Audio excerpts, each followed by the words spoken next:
Hello అండి, అందరికీ నమస్కారం. నేను మీ కట్టా కార్తీక్. బీఆర్ఎస్ పార్టీ నుంచి కాంగ్రెస్ పార్టీలోకి మారినటువంటి ఎమ్మెల్యే దానం నాగేందర్ ఇవాళ స్పీకర్ ముందు హాజరు కాబోతున్నట్టు తెలియవస్తా ఉంది. ఇప్పటికే అతనికి 2 సార్లు నోటీసు ఇచ్చున్నారు.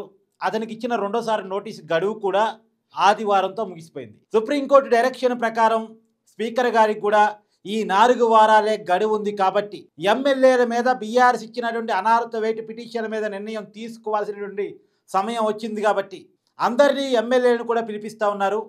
గతంలోనే 6 ఎమ్మెల్యేలను విచారించారు. మొత్తం 10 మంది ఎమ్మెల్యేలు బీఆర్ఎస్ పార్టీ నుంచి కాంగ్రెస్ పార్టీలోకి మారారు. ఈ విషయం మీ అందరికీ తెలుసు. 6 విచారణ పూర్తయింది. ఒక 2 నోటీసుల రూపంలో స్పీకర్ గారికి రిప్లై ఇచ్చారు.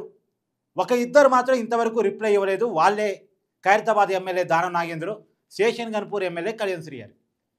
ఎందుకంటే వీళ్ళు టెక్నికల్గా దొరికిపోయారు. మిగతా ఎమ్మెల్యేలాగా మేము పార్టీ మారలేదు అని చెప్పుకోవడానికి లేదు. పార్టీ మారిన ఎమ్మెల్యేలో చాలామంది మేము కప్పుకుంది దేవుడి కండువాలని, మేము కప్పుకుంది జాతీయ కండువాలని, కాబట్టి మేము పార్టీ మారలేదు, మా శాలరీలో 5,000 రూపాయలు ఇంకా బీఆర్ఎస్ పార్టీకి చందాగా పోతుంది అని చెప్పుకునేటువంటి ప్రయత్నం చేస్తున్నారు. పార్టీ మారింది నిజం, పార్టీ మారామని వాళ్ళు చెప్పింది నిజం, కాంగ్రెస్ కండువాలు కప్పుకున్నది నిజం. కానీ ప్రజలు పిచ్చోళ్ళే, మమ్మల్ని ఏం చేస్తారులే అనేటువంటి ఒక అహంభావమో, గుడ్డిగా మూర్ఖంగా బుకాయిస్తూ అబద్ధాలు ఆడేటువంటి ప్రయత్నం చేస్తున్నారు. ఇది కూడా ప్రజలు చూస్తున్నారు. సరే, వాళ్ళు అబద్ధాలు ఆడే ప్రయత్నం చేసినా ఒక 2కి మాత్రం అబద్ధాలు ఆడటానికి కూడా స్కోప్ లేదు, దానం నాగేందర్కి కళ్యాణ్ శ్రీహరికి. కారణం ఏంటంటే దానం నాగేందర్ బీఆర్ఎస్ పార్టీ నుంచి 2023 సార్వత్రిక ఎన్నికల్లో బీఆర్ఎస్ పార్టీ బీపా మీద పోటీ చేసి కారు గుర్తు మీద ఓట్లు వేయించుకొని గెలిచి 2024 పార్లమెంటు ఎన్నికల్లో సికింద్రాబాద్ ఎంపీగా పోటీ చేశారు. సికింద్రాబాద్ లోక్సభ అభ్యర్థిగా కాంగ్రెస్ పార్టీ బీపా మీద పోటీ చేశారు. సో పార్టీ మారినట్టు పిక్చర్ క్లియర్గా అర్థమవుతోంది. కాబట్టి అతను తప్పించుకోవడానికి లేదు. అయితే అతని మీద స్పీకర్ అనర్హత వేటు వేయటం కంటే అతనే రాజీనామా చేస్తే బాగుంటుందని అతను ఆలోచిస్తున్నాడు. పార్టీ కూడా అతని చేత రాజీనామా చేపించాలని కాంగ్రెస్ పార్టీ అనుకుంటుంది. అతని చేత కళ్యాణ్ శ్రీహరి చేత రాజీనామాలు చేపించాలని. అయితే రాజీనామాలు చేసే క్రమంలో దానం నాగేందర్ కొన్ని డిమాండ్లు ఉన్నాయి.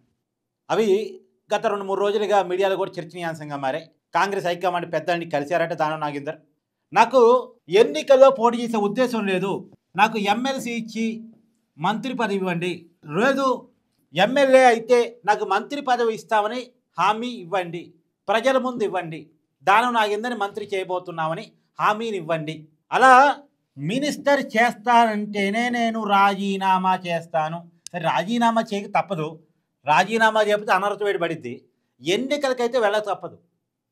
కాకపోతే అతనేం చెప్తున్నాడు, మిమ్మల్ని నమ్మి వచ్చాను, మిమ్మల్ని నమ్మి ఈ పరిస్థితిలోకి పడ్డా, నేను వద్దు అంటున్నా, నేను పోటీ చేయను అంటున్నా, నాతో బలవంతంగా సికింద్రాబాద్ లోక్సభ అభ్యర్థిగా పోటీ చేయించారు మీరు నన్ను, దానివల్లే టెక్నికల్గా దొరికిపోయా, నేను ఇవాళ ఇబ్బందులో పడ్డాను, నేను నా పొలిటికల్ కెరీర్ ఇబ్బందులో పడింది, కాబట్టి నాకు ఎమ్మెల్సీ ఇచ్చి మంత్రి భావిస్తారా, లేదు ఖైరతాబాద్ నుంచి తిరిగి ఎన్నికైతే దానం నాగేందర్ మంత్రి చేయబోతున్నామని ఓపెన్గా ప్రకటిస్తారా, ఏదో ఒకటి నాకు చెప్పండి.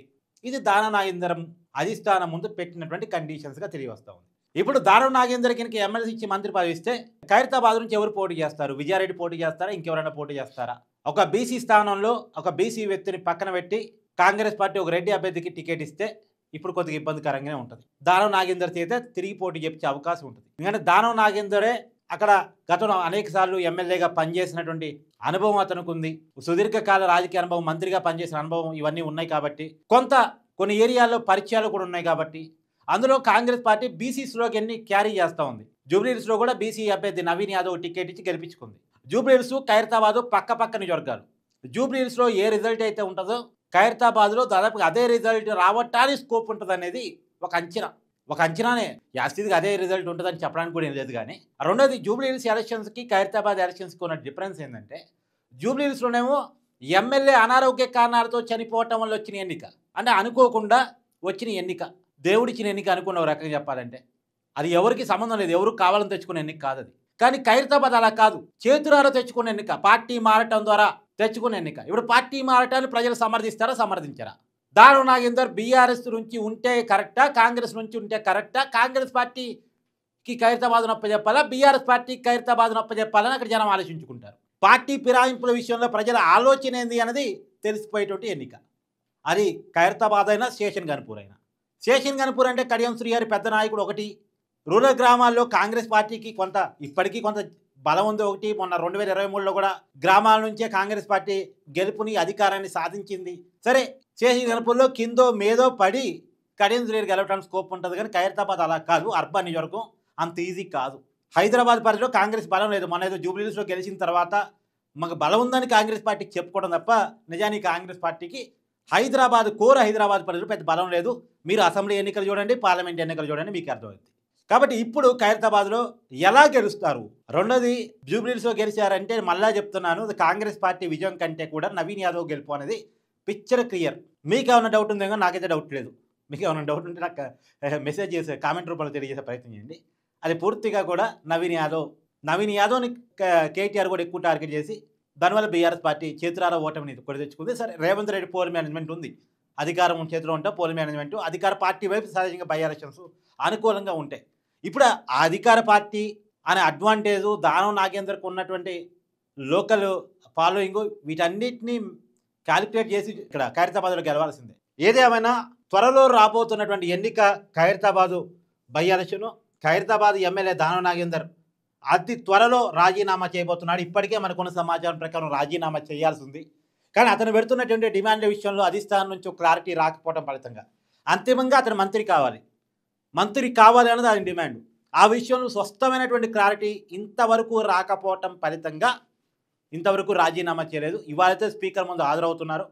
హాజరైన తర్వాత రాజీనామా చేస్తారా, స్పీకర్ దగ్గరికి వెళ్ళి రాజీనామా ఇచ్చి వస్తారా, చూడాల్సిన పరిస్థితి కనపడుతుంది. ఏదేమైనా రాజీనామాల సమయం. ఒకవైపు జిహెచ్ఎంసీ ఎన్నికలు, ఇంకోవైపు ఖైరతాబాద్ స్టేషన్ గన్పూర్ ఎన్నికలు. ఇది పక్కన పెడితే గ్రామాల్లో sarpanch, MPTC, ZPTC, municipal, corporation వరుసగా ఎన్నికలు జరుగుతున్న తెలంగాణలో ఏం జరగబోతుంది అనేది చూద్దాం. Thank you.